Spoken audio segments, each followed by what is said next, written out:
حي على الفلاح.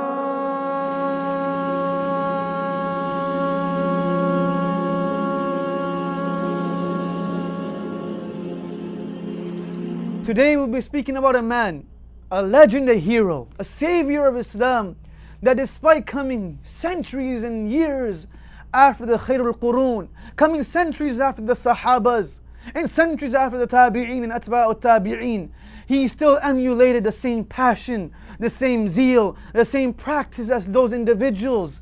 He was considered to be a flower from that bouquet. He was considered to be a tree from that garden that was left behind. He was a person and a legend that came way after them, but was considered to be amongst them. Like Allama, Bukharī rahimahullah would say that the caravan of the Sahabas have left, but they have left this man behind, who is none other than Allama Muhammad Anwar Shah, Kashmiri rahimahullah ta'ala.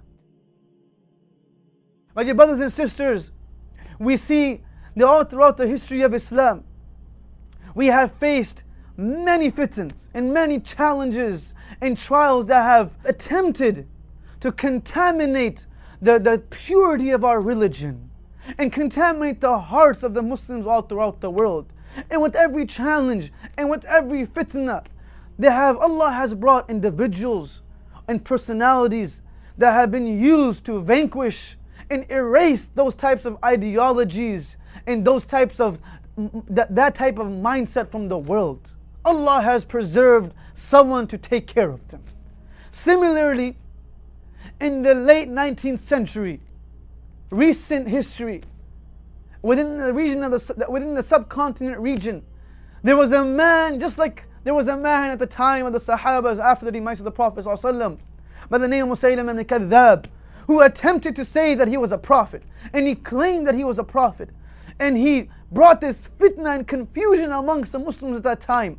Similarly, in recent history, there was a man after the British left the subcontinent region.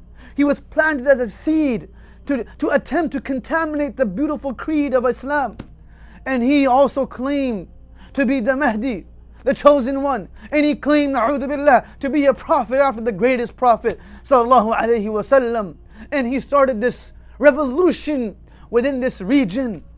But Allah preserved for him a man that would challenge him and that would defeat him in his ideologies and mindsets for the world to know his falsehood